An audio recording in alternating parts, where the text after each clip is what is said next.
आइए सुनते हैं कहानी जादुई घड़े की।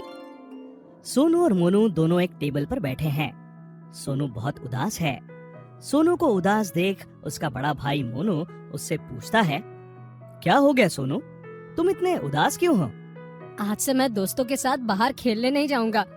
ऐसा क्यों? खेलना तो सेहत के लिए अच्छा होता है।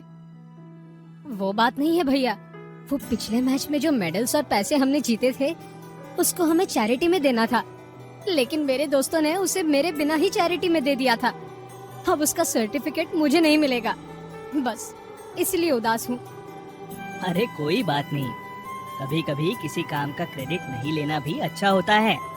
भगवान उसके बदले कुछ बड़ा देता है। मैं समझा नहीं। क्या नहीं समझे तुम? आपकी बात, क्या आपके पास कोई कहानी है जिससे मैं आपकी बात समझ सकूं? हाँ है ना, रुको मैं तुम्हें एक कहानी सुनाता हूँ। एक बार की बात है, एक सुंदर से गांव में एक गरीब किसान रहता था, लेकिन वो दिल का बहुत अमीर था। उसके पास अपना एक बहुत छोटा सा खेत था जिसमें वो खेती करता था। जो थोड़े बहुत पैसे वो अनाज बेच के कमाता था वो उसमें ही बहुत खुश था। उसके मन में दूर दूर तक कोई लालच नहीं था और ना ही उसे उसके नाम के चर्चे होने की इच्छा थी। फिर एक दिन उसके घर पे एक बुढ़ा भिखारी आता है। अरे कोई है? कोई है? मुझे भूख लगी है। कौन है भाई, क्या चाहिए तुम्हें? मैं एक भिखारी हूँ।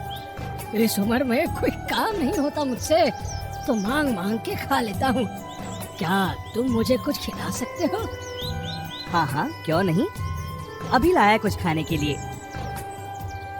धन्यवाद बेटा, सदा सुखी रहो। वो भिखारी खुश होकर और उस किसान को आशीर्वाद देकर चला जाता है। ऐसे ही वो किसान सबकी मदद करता और किसी को कभी नहीं बताता कि उसने किसी की कोई मदद भी की है, और उसके इस आदत के बारे में पूरा गांव जानता था। फिर एक दिन वो अपने घर से खेत की ओर जा रहा था। तभी अचानक रास्ते में उसे एक तालाब के पास कुछ लोग नजर आते हैं। बचाओ बचाओ बचाओ, कोई मेरे बच्चे को बचाओ, मेरा बच्चा डूब रहा है, मेरा बच्चा। अरे कोई है?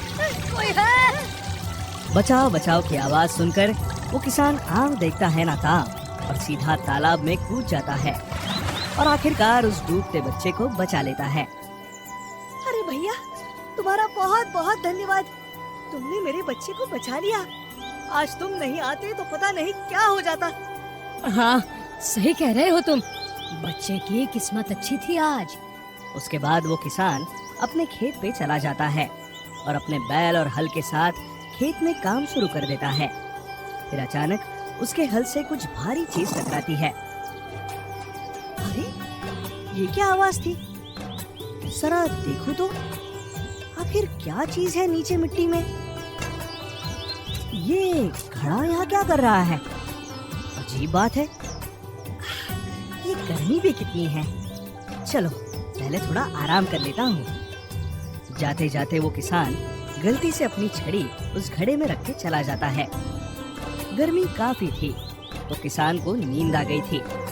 थोड़ी देर बाद किसान की नींद खुलती है तो वो उठ के वापस अपने खेत के पास जाता है और उस घड़े को देख के चौंक जाता है। अरे ये क्या हुआ? मैंने जब इस घड़े में छड़ी डाली थी तब तो ये एक थी, अभी इतनी सारी कैसे हो गई? लगता है ये कोई जादुई घड़ा है। लगता है आज भगवान की कृपा हुई है मुझ पे। उस जादुई घड़े को देखकर किसान बहुत खुश हो जाता है और उस घड़े को लेकर अपने घर पहुंचता है।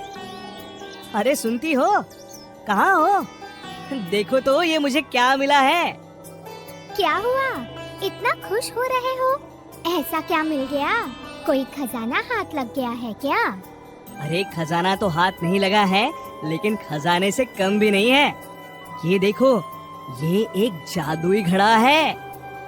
हाँ, जादुई घड़ा? फिर किसान अपनी पत्नी को उस घटना के बारे में सब बताता है जो उसके साथ खेत में हुई। क्या सच में ऐसा होगा? हाँ और नहीं तो क्या। अच्छा तो चलो, अभी खाने का कुछ सामान मंगवा लेते हैं। हाँ हाँ ठीक है। ऐसा बोलकर किसान उस घड़े में रोटी डालता है और फिर थोड़ी सब्जी। देखते देखते वो एक रोटी और थोड़ी सी सब्जी ढेर सारी रोटियां और सब्जियों में बदल जाती है। फिर किसान हर तरह के अनाज उस घड़े में डालता है और खूब सारे अनाज जमा कर लेता है। देखो तो, अब हमारे पास इतना अनाज है, हमें अब अगले 1 साल के लिए नहीं सोचना होगा। अब हम इससे अपनी गरीबी भी दूर कर लेंगे।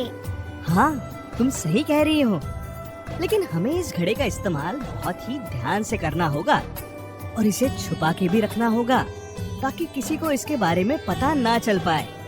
हाँ, आप ठीक कहते हो। फिर धीरे धीरे किसान अपनी जरूरतों को उस जादुई घड़े के सहारे पूरा करते गया। कुछ ही दिनों में उसने और जमीनें खरीद ली और कुछ गायें भी खरीद ली।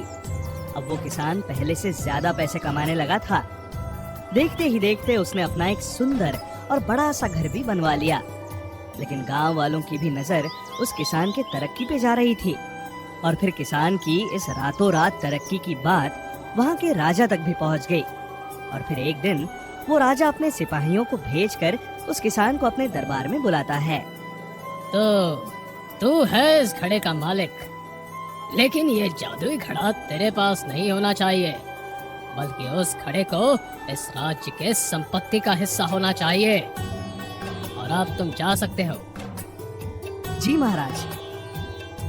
इतना कह के उस जादुई घड़े को उस किसान से छीन लिया जाता है और फिर राजा उस घड़े को बड़े उत्सुकता से देखने लगता है। वहीं दूसरे राज्य का राजा भी खड़ा था जो राज्य का दुश्मन था और वो वहाँ उस राजा से कुछ बात करने आया था। रुको, इस घड़े पे मेरा अधिकार है, इसे मैं ले जाऊंगा। इस पे तुम्हारा अधिकार कैसे हो गया? ये मेरे राज्य से मिला है। वो सब मैं नहीं जानता, इसे तो मैं ही ले जाऊंगा। ये कहकर दोनों राजा आपस में लड़ने लगे और फिर गलती से दूसरे राज्य का राजा उस घड़े में गिर जाता है। फिर क्या था, उसी के जैसे सैकड़ों राजा उस घड़े से निकलने लगे और फिर सब आपस में बहुत जोरदार लड़ाई लड़ने लगते हैं। उस लड़ाई में सारे राजाओं की मौत हो जाती है। उस राज्य में ये बात आग की तरह फैल जाती है और ये बात उस किसान और उसकी पत्नी के पास भी पहुंचती है। सुना आपने? उस जादुई घड़े के चक्कर में सारे राजा आपस में ही लड़कर मर गए। अब हमें चलकर अपना जादुई घड़ा वापस ले लेना चाहिए। नहीं, देखो, ज्यादा लालच ठीक बात नहीं है। अब हमारे पास इतना धन है कि हमारी कई पुश्तें आराम से अपना जीवन बिता लेंगी, तो हमें अब उस घड़े की बिल्कुल जरूरत नहीं है। अब जो है हमारे पास, हम उसी में खुश रहेंगे। हाँ जी, आप सही कह रहे हो। हमें अब और लालच में नहीं पड़ना चाहिए।